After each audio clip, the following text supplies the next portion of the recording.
Captain Jonathan Westwood stood at the helm of the majestic galleon, the Scarlet Maiden, as it sliced through the mysterious, fog-shrouded waters. It was the year 1702, and the crew had embarked on an extraordinary journey to explore uncharted territories in the New World. The wind howled mercilessly, whipping their faces and tangling their hair as they ventured deeper into the unknown. Excitement mingled with trepidation in the hearts of the sailors, for the legends whispered of dark forces lurking within these uncharted waters. As they sailed on, the sun dipped below the horizon, casting an eerie twilight glow over the ship. Captain Westwood's eyes scanned the horizon, searching for any signs of land. Suddenly, a haunting, otherworldly melody carried through the air, captivating their senses. It was as if the very ocean itself sang a mournful tune of warning. Unnerved but resolute, Captain Westwood ordered the crew to remain alert, gripping tightly to their muskets. They sailed through the night, the moonlight casting long shadows upon the deck. Each creak and groan of the ship seemed to whisper ancient secrets. Hours turned into days, and still, there was no sign of land. The crew's nerves began to fray, their minds haunted by the constant, haunting melody that echoed in their ears. They spoke in hushed whispers, fearing that the unseen forces lurking beneath the depths were listening. On the fifth day, as the sun rose in the sky, a low rumble reverberated through the hull of the Scarlet Maiden. The sailors exchanged glances, their hearts pounding with anticipation. Captain Westwood, his hand gripping the helm tightly, squinted through the mist, searching for the source of the disturbance. And then, emerging from the fog, a towering island materialized before their very eyes. Its jagged cliffs loomed ominously, as if daring them to venture closer. A sense of foreboding settled upon the crew, but the lure of the unexplored called to their adventurous spirits. With determination etched upon his face, Captain Westwood gave the order to drop anchor and prepare the small boats for exploration.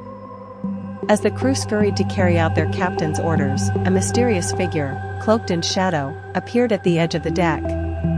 "Captain," a voice whispered, chilling the air, "beware what lies beneath the island's surface. There are things far more fearsome than any legend can describe." Captain Westwood turned, his heart pounding, but the figure had vanished as quickly as it had appeared. Doubt clouded his mind, but curiosity won over caution, and he pushed the warning aside. Unaware of the darkness that awaited them, the crew prepared to set foot on the uncharted island, their hearts filled with a mix of excitement and dread. Little did they know that their greatest nightmares were about to be unleashed, and the true horrors of this new world were yet to reveal themselves.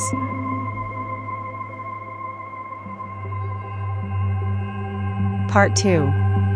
The crew, armed with torches and weapons, cautiously disembarked from the Scarlet Maiden onto the desolate island. The air was heavy with an oppressive silence, broken only by the sound of their footsteps on the uneven terrain. They ventured deeper into the heart of the island, their eyes scanning the surroundings for any signs of life. Strange rock formations twisted like gnarled hands reaching out from the earth, casting eerie shadows that danced in the flickering torchlight. Unearthly whispers seemed to echo through the dense foliage, playing tricks on their minds. As they penetrated further into the island's depths, a sense of unease settled upon them.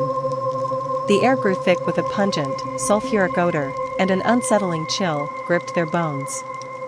Each step felt heavier, as if an invisible force resisted their progress. Suddenly, a piercing shriek shattered the silence. The crew froze, their blood turning to ice in their veins. Panic rippled through their ranks as they realized they were not alone on the island. Eyes wide with terror, they searched the darkness for the source of the chilling cry. From the shadows, grotesque creatures emerged, their bodies twisted and deformed.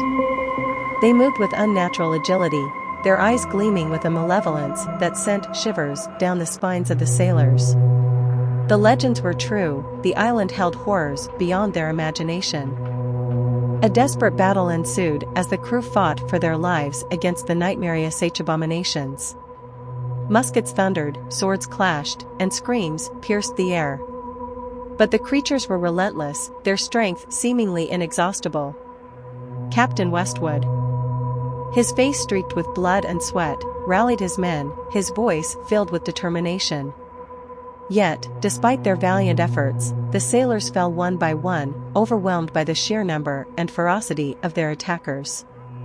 In the midst of the chaos, Captain Westwood locked eyes with the last remaining crew member, his first mate, Samuel. Both men understood the dire situation they were in, their hearts heavy with the weight of impending tragedy. With a final nod, they made a desperate dash towards the shore, pursued relentlessly by the nightmarish creatures.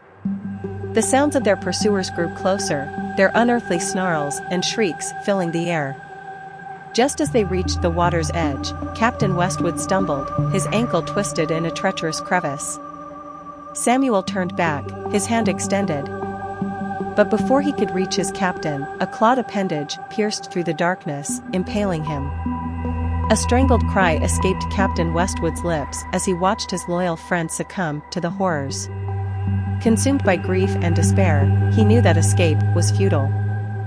As he felt the creatures closing in, their foul breath hot on his neck, he closed his eyes, resigning himself to the tragic fate that awaited him. The island claimed them all, leaving no trace of the ill-fated crew of the Scarlet Maiden. Their story became another whisper in the wind, a haunting tale of bravery and loss. The darkness that enveloped the island remained, a chilling reminder of the terrors that lurked within, forever trapping those who dared to venture too far into its depths.